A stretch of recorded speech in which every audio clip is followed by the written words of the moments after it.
John, it's been a while since we've had a chat, and at that stage you were wearing a number of hats here at the New Saints. You continue to do so. How's that all been going in general? Yeah, I mean, pandemic obviously, how do I put it, sort of put lots of things back, and it was very difficult. There was a lot of hybrid working that went on in place, still to be effective. And as you say, I'm still wearing those hats. Maybe the direction of those hats are tipping in a different way, but yeah, I'm still there, and I've sort of seemed to be picking up additional responsibilities along the way, which is giving me sort of a real wide range and role, and it's very interesting. Well, that leads nicely into the next question, because you're now the football operations manager at the New Saints. Yes, I am. Yeah, it's what was happening was I was picking up title after title, and it's sort of what it's done.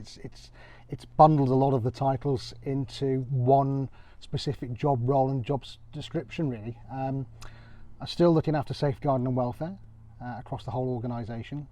I'm still looking at some of the educational structures that we have in place. So I still sort of manage the under-19s programme, for example, with North Shropshire College. We're working on one or two other areas and perhaps some more partnerships, but they're in their very early stages, so there's a little bit of water to go there, but I'm hopeful that something can be out very soon, so watch this space on that. Still part of the recruitment team. Obviously Gary came in and took a lot of that on, which has been great, and I'm working with Gary, Kenny, and obviously we now Craig coming in as well, and Sarge. So hopefully that's going to bear fruit as well. And then in addition to that, I've now picked up some academy operations work, which is looking really more not so much what we do on the pitch, which I know is already of a very high standard, but also those support mechanisms off the football pitch, which are vital really in supporting what goes on at a football club. I suppose, if you like the way to call it, Stuart, is the team behind the team. And they do say that variety is the spice of life, and I guess there's no such thing as an average day for John Rhodes. No, I mean, I'm very lucky. I can still work in a hybrid manner, so I can work either here directly or from home, or I'm on the road. So that gives you a lot of variety in that sense, but of course you have to flip your focus very quickly from one area to another. So for example, I've just been having a quiet conversation with Craig there about some of the recruitment ideas, and now this afternoon I'll be going into an academy meeting, so the focus changes again, but it's all designed, I suppose, to support and underpin what the club's objectives are as a whole, really. And there are plans underway to take the academy forward. Yes, there are. I mean, and we've started to do some work on that. I mean, it was already left in a relatively good state. We now want to progress that even further, and the reason for doing that is that as of next season, all academies across Wales will be under a categorisation banner, and I suppose the way to liken that is it's very similar to sort of EPPP in England, although albeit on not a lesser level, but albeit on a level that's appropriate to where the academy sit in Wales. So there'll be three categories. There'll be an A, B and C. That will kick in from next season. So we've just had to do an application for that, which A has also secured our licence to operate this season, which was good, and then it's given us some development points to then take it on for next season. So what we have done, and I can announce that publicly today, although our parents already know in the academy, we're looking to apply for category A, which is the highest category you can get, and we'll probably know where we sit within that more than likely, I would imagine, after Christmas time, really. So there's a lot of ongoing work that's already started. It's in process, and that's about essentially bringing all of those other areas around the academy and the football club. So for example, your medical departments, sports science departments, and making sure that all those departments are well resourced, so that we can then carry out what the criteria specifies and what it wants from us, really. It's already a good academy, as you say there, John, and that is brought about, of course, when we play the likes of Liverpool, Manchester United, Wolverhampton Wanderers, teams of that calibre. But if we do get to that category status that we want, what sort of tangible benefits will we also be seeing from looking in? Yeah, I mean, will we run it? I mean, well, we're already running it now. I mean, our pathway as it stands goes from under 8s, even some under 7s, all the way up to under 19s. We're going to extend that.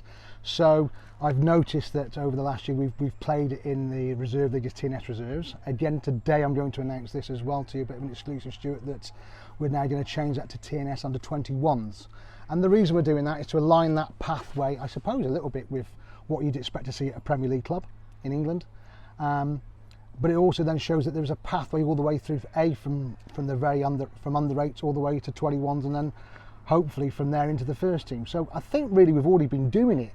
I suppose what I'm trying to do is just give it that little bit more structure and more focus in terms of that player pathway. And I think, if you're something like a Josh Locke, for example, now Josh Locke is the prime example of somebody who's come all the way through our academy from under 8s and is now in that 21 scenario, and hopefully at some point is then, I know he's been in around the first team club, but hopefully at some point is then looking to get himself on the pitch there. So, I think it's a really good model in the sense that you're given an opportunity here, and I think that's a really important carrot. And of course what we wanted to try and do is support the first team in its venture and its overall objective, of course, and I know that it's the chairman's vision of getting into the Champions League group stage or equivalent European competition, and it's how everybody, not just the first team staff and first team players, it's how everybody in the club contribute to that objective. You mentioned Josh Locke, others as well, of course, who not just this season but last as well have made debuts. They've been on the bench, they've been around the team, they travelled to Portugal for the pre-season camp, they've been involved in Europe. How valuable is that in itself in terms of attracting youngsters to the TNS Academy? I mean, let's be perfectly honest. I mean, they don't realise it at the minute, but those guys are already role models for people that maybe are in our academy or even want to be within our environment. I mean, if you look at those players that are getting contracts, if you're an under, I don't know, so you're an under 11 player, under 12 player that can see that pathway and see, well, they can do it, then there's no reason why I can't do it. And I think we have to support that, Stuart, in the sense that we're also developing what I call an emerging talent programme. And again, you'll have heard that phrase, certainly in around 17s to 23s football. But we're looking to do that a little bit lower down the chain, I suppose, looking at from probably from under 13s to under 16s, where we identify really early those players we feel. I mean, we'd like to say all players would have an opportunity to become a first team player, but we know the statistics don't support that. But where we really feel those players could perhaps in future years challenge for a first team spot. And what we're looking to perhaps do with those players, and not just everybody else, is to make their, what we call their IDP, their individual program, development program, aligned to what a first team player might be doing. So for example, the example I always give is if we see a centre half, say under 15s, then we would like his IDP to be aligned to the programme that the likes of Blaine Hudson, Keston Davis, Josh Pask, Ryan Astles do.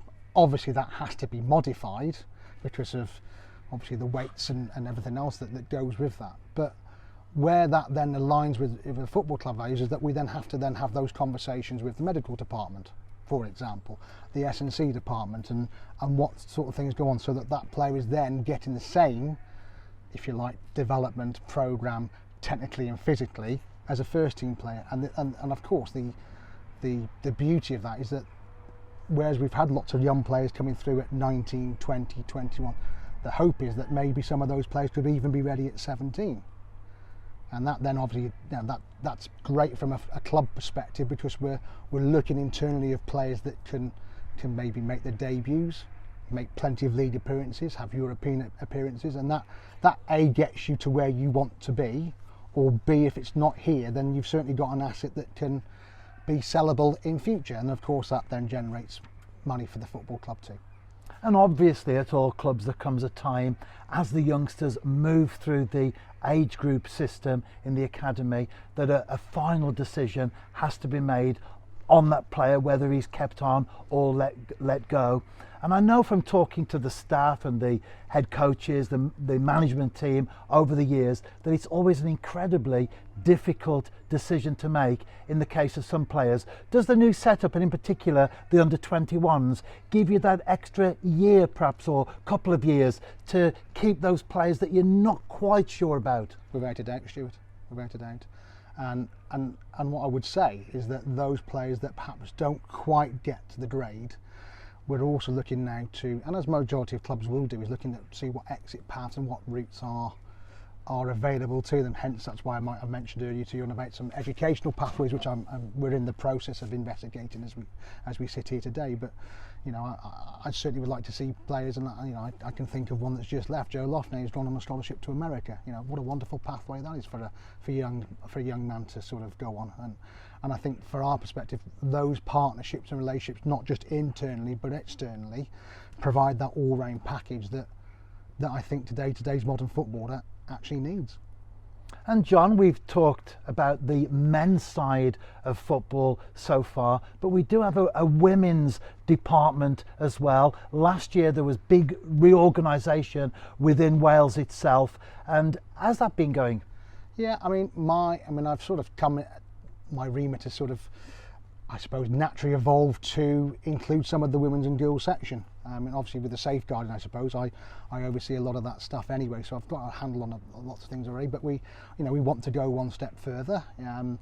I know, having spoken to Andy Williams, there are aspirations that one day, I couldn't tell you when, but one day that the club can do really well in the Adran Premier League, and perhaps also enter a European competition alongside the male counterparts. And what a great ambition that is, to run side by side one another.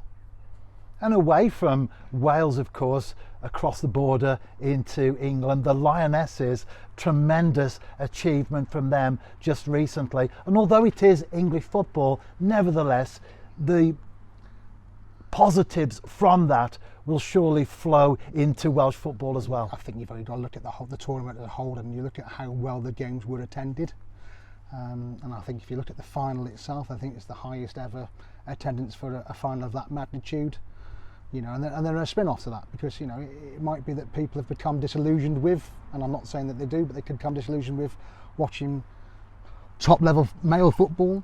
And it really, if you're a loose end of a Sunday afternoon and the women's are playing here, then why not come and watch them and see what it's all about, really? And that's a way of generating more supporters. And we're constantly looking to evolve that setup. And again, like I said earlier about support staff, and that's also an area where where we want to support the women's and girls as well. You only have to look at the picture on the pitch after the final presentation, the trophy presentation, and not only was there the team of players, but if you then looked and took the next picture, which I think was the support staff, I think there were probably around 40 or 50 people involved in that photograph alone. So it's not just looking at the team that performs on the pitch, it's also looking at the team, as I keep saying, the team behind the team. And I think that once you get all those ingredients correct, then that gives you that platform to go and achieve those things that you want to. John, I've really enjoyed our chat this afternoon. So much insight there, not only into your own role within the New Saints, but also into how the club operates behind the scenes. I don't know about you, but I feel a part two on the way. It's a glorious day here, and we don't want to overdo our welcome as far as the sun is concerned, do we? Yes, thanks, Stuart. I think we're both melting in at the moment, so it's probably a good time to maybe reconvene another occasion.